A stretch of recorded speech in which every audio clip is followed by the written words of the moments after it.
Hello and welcome to Strat News Global. This week, Prime Minister Modi was in France to seal what is the next phase of strategic partnership with France for the next 25 years. Many important outcomes were declared by the two sides in the joint statement that was put out, a lengthy joint statement, and the roadmap for future cooperation in several fields, including defense, space, cyber, intelligence, and Indian Ocean region, were put out by the sides, both the sides really. That is going to be the focus of Simply Nitin this week. I'm talking to you from Paris, but this time we're going to do a different format where I'm going to speak to my colleague Amitabh Revi, who is in the studio in Delhi.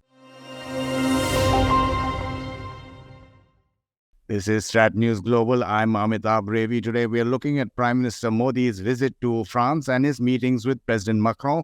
Joining us from Paris is Nitin Gokhale. Nitin, unfortunately, we couldn't get the perfect picture behind you. Eiffel Tower, I believe it's raining there.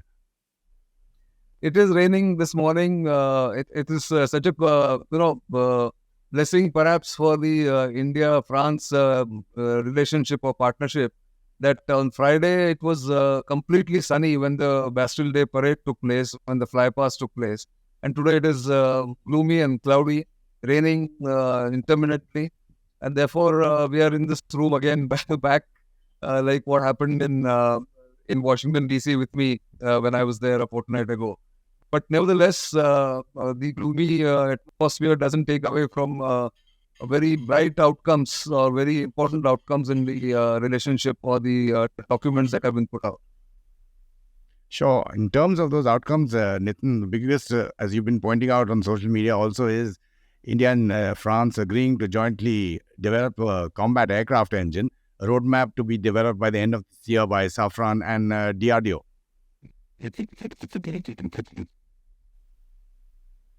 Indeed, that is a surprise which most people were not very hopeful about. It's come as a pleasant surprise, although the talks were on for some time. And India has clearly decided to hedge its bets, having got the G414 engine manufacturing TOT when the Prime Minister was in the United States last month.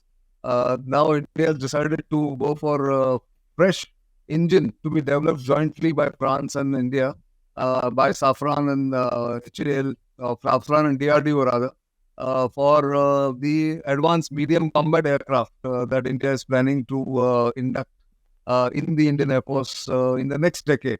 I think it's one of the breakthrough moments, because normally none of the Western countries or Russia have given India the ability or the chance to develop an engine from scratch, because while TOT for manufacturing has been the norm, this is going to be a first of its kind project, and that's why I think this is, for me, the biggest outcome of this visit by Prime Minister Modi.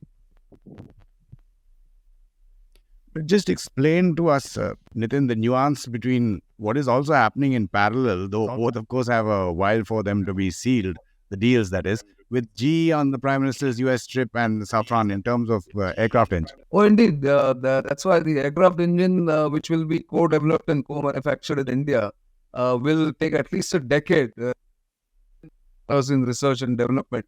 But once done, I think India will join the league of nations which have the ability, military jet engines. While many countries in the West have commercial jet engines, collaboration between themselves, this is perhaps the first time that a Western country is collaborating with an Asian country on military jet engines, and therefore I would think that this is a significant milestone in the India-France strategic relationship.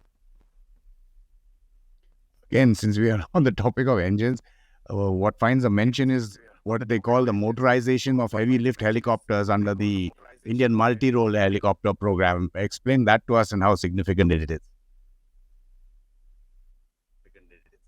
Well, yes, last year you will remember, at least defense enthusiasts will remember, that the Hindustan Aeronautics Limited and Safran Helicopter Engines Division signed a MOU, Memorandum of Understanding, to manufacture the helicopter engines for HAL. and HAL Consumers, which is primarily Indian Armed Forces.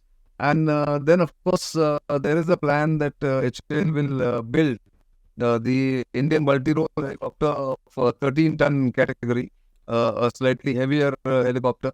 And for that, it needed a new engine, or at least an engine from the Safran family of engines. And therefore, this has got now this type of approval from both the governments. The agreement was between two, I won't say fully private players, but players who did not have the government's involvement in that MOU. But now, with the MOU having been sanctioned and acknowledged by both the governments, there will be a much faster forward movement as far as this engine's assembly and What surprised many was no specific mention of the Rafale Marine for the Navy, but the Foreign Secretary in his briefing made it clear in terms of the whole matrix of India-France ties doesn't necessarily depend on acquisition or non-acquisition of one particular item.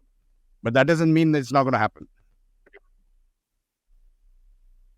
Yeah, indeed, the Rafale Marines were highly anticipated as a done deal kind of a thing, where the government will declare that it is now it now has the intention to acquire the Rafale Marines for the Indian Navy, especially because the day the Prime Minister landed in Paris, the Defense Acquisition Council had given its approval by name to acquire the Rafale Marines from the Dassault Aviation Company in France.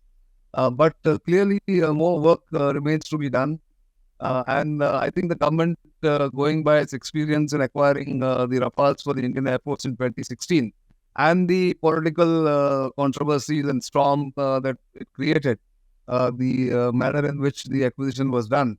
There was nothing wrong, mind you, in the acquisition, the way it was done, but it gave a handle to the opposition. And in this election year, where general elections are less than a year away, the government probably did not want to take any chances and wants to join all the dots and also make sure that it's ring-fenced.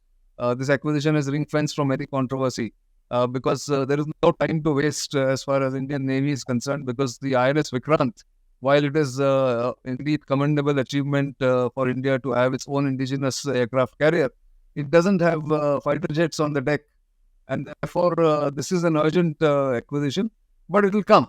I think it's just a matter of time when they finalize all the specs and the costs and the timelines. I think it will be declared, or it will be cleared by the Cabinet Committee on Security. And then it will be formally announced, is what my assessment is. And your assessments on the follow-up order for 3 submarines with Mazagon Docks Limited? Yes, I happened to meet the officials of the naval group and also some of the Safran officials during my visit here.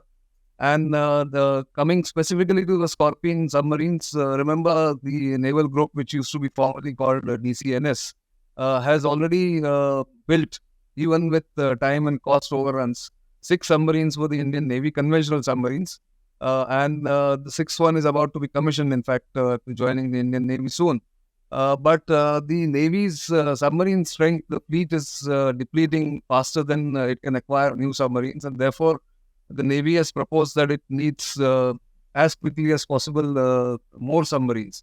And one way that was found was to do a follow-on order of 3 more submarines of the same class to be built in Mazagon Docks, as it was done earlier, so that the expertise that has been created or has been gathered in Mazagon Docks does not go waste, while the other project called Project 75 India, yet to get off the ground. It's in a strategic partnership mode, and it might take at least another couple of years for that contract to be signed. If it happens earlier, all the more better, but that's the timeline that is expected. And therefore, the acquisition of 3 submarines, again, Scorpene class submarines from Mazagon Docks in collaboration with the Naval Group was necessary. It has not been mentioned specifically. There seems to be some confusion. There was in the initial statement one mention of the Scorpene and 3 follow-on orders initially, but that has now been changed to a generic statement that there will be a follow-up and more collaboration between India and France on the naval aspects of their relationship.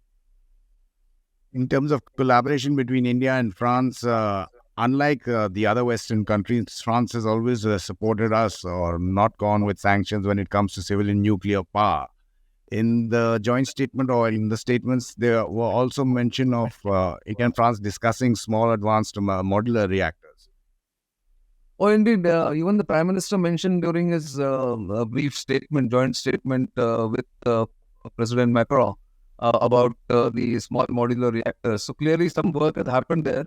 But again, it's early days. The Jaitapur plant in Maharashtra is waiting for the final decision. And once it comes, India will be in a position to take the French technology for the Indian small modular reactors, which is the need of the hour in the civil nuclear domain. And that again, like I said, the intent itself, if you look at the outcome document, it's long, it's detailed, and it covers a vast spectrum of sectors that India and France are working on for their next 25 years of strategic partnership, which begins this year and goes on till 2047, 100th year of India's independence. Indo-Pacific is another area where both countries had a lot of discussion, and the statements talked about French overseas territories, La Réunion, where India and France have already had joint exercises of various kinds. It mentioned New Caledonia and French Polynesia as well. The Indo-Pacific angle, Nitin, what's your take on that?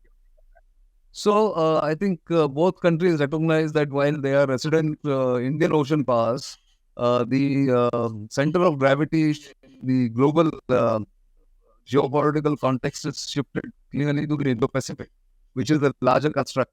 And in the Indo-Pacific, both France and India have now decided to do a trilateral cooperation with at least two other countries. One is, of course, the United Arab Emirates or UAE, where the Prime Minister has actually stopped over on his way back from France, and Australia. So India, Australia, France trilateral has been discussed at the ministerial level. Same aspect has been decided or discussed between India, UAE, and France.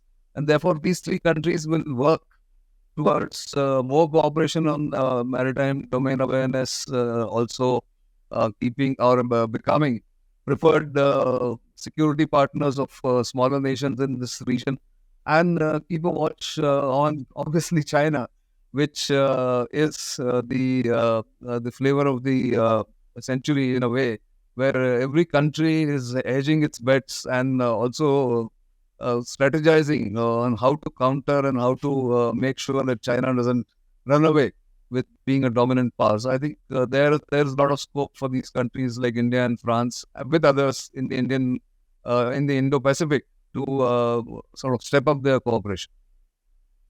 Your last point, Nitin, gives me a perfect lead into my next question, which is how does France see China, especially in the sense, I'm sure India has explained how we are dealing with their aggression, and President Macron was pilloried a lot for his comments when he went to Beijing. Well, indeed, that is a very complex relationship, as you're aware, that China has made inroads into every country possible, including India. Don't forget that our bilateral trade is ballooning despite the border tensions. So it's no different between France and China. But like with Germany, like with the UK, and like with smaller European nations, France has also realized and has decided to de-risk its relationship. This is a new fashionable term, of course, and that we are not decoupling, but we are de-risking from China, so that we are not dependent fully on the supply chains, on the raw material that comes from China, or we are not integrated so deeply that we cannot get away if we want to, in case there is a problem in China. So therefore, that is the strategy France is adopting. And I think there would have been a conversation which was behind closed doors there, and off the record, I'm sure.